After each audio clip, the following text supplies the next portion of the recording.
বিভিন্ন আয়াত আল্লাহ তাআলা স্পেসিফিকলি ধরে ধরে বিচার করার সময় আমরা যেন আদাল করে সেটা বলেছেন। কোরআনের কোন কোন জায়গায় আল্লাহ তাআলা এই আল-আদল শব্দটা ব্যবহার করেছেন। আবার একই জিনিস ইনসাফ, সুবিচার, সুশাসন, ন্যায় বিচার, ন্যায়পরায়ণতা বোঝাতে আল্লাহ তাআলা কখনো কখনো আল-কিসত শব্দটা ব্যবহার করেছেন। আওয়াজ করে সবাই বলুন আল-কিসত। প্রিয় ভাইরা সবাই আওয়াজ করে আমার সাথে সাথে বলুন আল-কিসত। আল্লাহ তাআলা বলেন ওয়া ইন হাকামতা ফাহকুম বাইনাহুম বিল কিসতি ইন্নাল্লাহা ইউহিব্বুল মুকসিতিন। যখন তুমি বিচার করবে, বিশ্বনবীকে উদ্দেশ্য করে অ্যাড্রেস করে বললেন, নবী হে, ইহুদিরা কোনো বিষয়ে মীমাংসার জন্য যদি আপনার দরবারে আসে, যদি বিচার করতে হয়, খবরদার বিচার করবেন না, ফয়সালা যেটা করবেন কিসতের সাথে করবেন, ন্যায়পরায়ণতার সাথে করবেন, কারণ ইন্নাল্লাহা ইউহিব্বুল মুকসিতিন। নিশ্চয় আল্লাহ রাব্বুল ইজ্জাত ন্যায়পরায়ণশীলদেরকে বড় ভালোবাসেন। সুবহানাল্লাহ।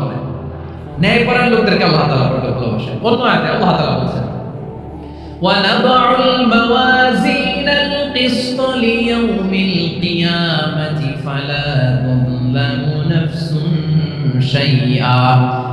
আমি কিয়ামতের দিন ন্যায়পরায়ণতার মানদণ্ড স্থাপন করব, যেটাকে আমরা মিজানের পাল্লা বলি। আল্লাহ বলেন ন্যায় বিচারের মানদণ্ড কিয়ামতের ময়দানে আমি আল্লাহ স্থাপন করব। সেদিন কারো প্রতি বিন্দু পরিমাণ, এক চুল পরিমাণ বিচার করা হবে না, কোনো বিচার করা হবে না। সেদিন সুশাসন হবে, সুবিচার হবে, ন্যায় পরায়ণতার সাথে বিচার হবে। আওয়াজ করে পড়েন আল্লাহু আকবার।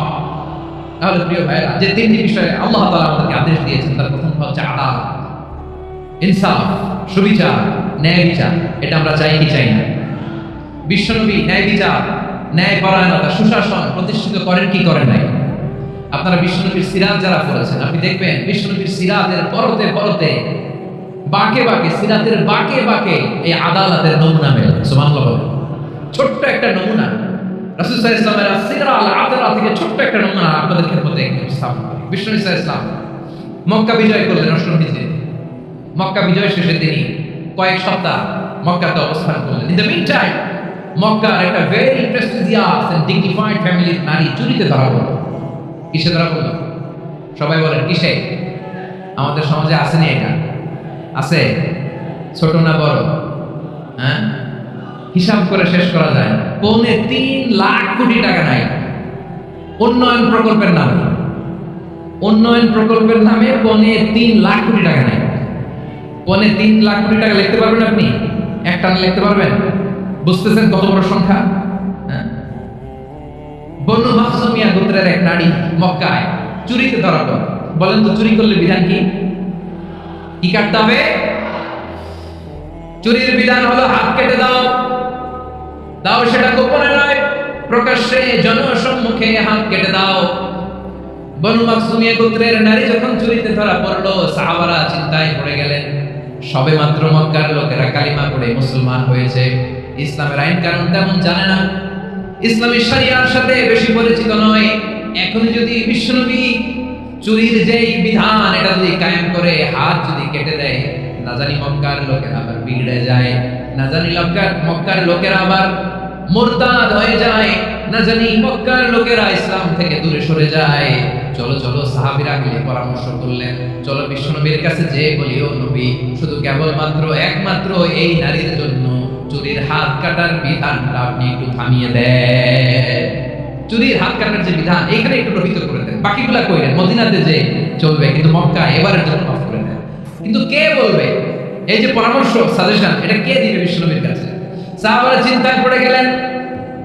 আল্লাহর নবীর সামনে দাঁড়িয়ে আল্লাহর দেয়া হুদুদ, আল্লাহর দেয়া বিধান থামিয়ে দেওয়া, মাফ করে দেওয়া, এই কথা বিশ্বনবীর সামনে বলার সাহস তো কেউ রাখে না। কেউ কেউ বলল, বিশ্বনবীর পালক পুত্র যায়েদ বিন হারেসার সন্তান উসামারে বিশ্বনবী নাতির মতো আদর করে, বড্ড বেশি ভালোবাসে উসামারে। এজন্য সাহাবারা উসামাকে বলতো হিব্বু রাসূলিল্লাহ, বিশ্বনবীর ভালোবাসা। কি বলতো? সাহাবীরা বললেন বিশ্বনবীর ভালোবাসা হিব্বু রাসূলিল্লাহ, উসামারে পাঠাও। উসামারে বিশ্বনবী নাতির মতো স্নেহ করে, মায়া করে, ভালোবাসে। আমরা পারবো না, উসামা পারবে। সবাই মিলে ফুলিয়ে খুশিয়ে ওসামাকে, ছোট্ট ওসামাকে রাজি করালো। ওসামা, এমন এমন কথা যে তুমি বিশ্বনবীর কাছে বলতে হবে, পারবা নাকি? ওসামা বলে, পারবো। সাইয়েদনা ওসামা রাদিয়াল্লাহু তাআলা আনহু তরুণ সাহাবী বিশ্বনবীর কাছে গেলেন, যে বললেন, নবী, বনু মাকসুমিয়া গোত্রের এক নারী চুরিতে ধরা পড়েছে, এবারের জন্য কি এই মহিলাটারে মাফ করে দিলে হয় না? এবারের জন্য একটু ক্ষমা করা যায় না? বিশ্বনবী বললেন, আতাশফাউ ফি হাদ্দিন মিন হুদুদিল্লাহ, তোমার এত বড় সাহস ওসামা, তুমি আল্লাহর হক, আল্লাহর দেয়া বিধান, এটার ব্যাপারে সুপারিশ করতে এসেছো?